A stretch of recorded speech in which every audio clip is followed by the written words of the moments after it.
তো বন্ধুরা, তোমরা তো সূর্যগিরি পাহাড়ে ঘুরবার নিকে আসো সবাই। তো সূর্যগিরি পাহাড়ের ঢোকার আগে তোমরা এই যে গলবার থেকে যখন আসবা তখনকার লেফট সাইডে একটা হোটেল আছে, রেস্টুরেন্ট নতুন করা হয়ে গেছে গা।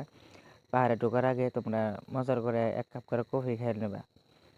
মজার মজার খাবার আছে এনে পরিয়া তোমার এই যে কাঠ বানাই দিছে, কাঠ দেখে দেখে তো কোনটা পছন্দ হয় তোমরা খাইবা। আর ঘরের ভিতরে তোমার মজা করে সাজাইছে, কি সুন্দর করে একবারে ছোট ছোট রুমে যে মানুষের খাবার নিয়ে দিছে খাইতেছে। পুরা ভিআইপি রুম, মানে কয় চলে না, নতুন করা হয়েছে তো। আর এই যে এটা হলো তোমার রান্নাঘর। রান্নাঘর সব ক্লিয়ার করে দেখলাম তোমার, তোমার আবার দেখামু রাখো। তোমরা যে রুমগুলো দেখো, যে মজার মজার ভিতরে আমি নিয়ে গেতেছি তোমার। এই দেখো এই যে চারমুরা ঘুরা ঘুরা দেখামু, তোমরা ধৈর্য সহকারে তোমরা দেখো, দেখে অনেক মজা পাবা। তোমার যেটা খাওয়ার ইচ্ছা করো ওটাই পাবা। তুমি চিকেন খাওয়া যাবা, চিকেন খাওয়াবা, সব খাওয়াবা। তো তোমরা দেশে তোমরা দেশে থাকো, দেখো অনেক মজা লাগে।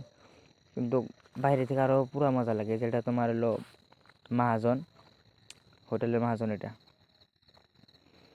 দিনের মধ্যে বহুত কামাই হয়, 15-16 হাজার করে কামাই হয়, বেচাকিনি হয় ইনশাল্লাহ। বহুত বেচাকিনি করে, নতুন নতুন দোকান হিসেবে ভালো বেচাকিনি করে। আল্লাহ জানি আরও বেচাকিনি করবার নিয়ে দিয়ে দোয়া করি যে তোমরা সবাই যে কোনো জায়গা থেকে তোমরা আইসো সূর্যগিরি পাহাড়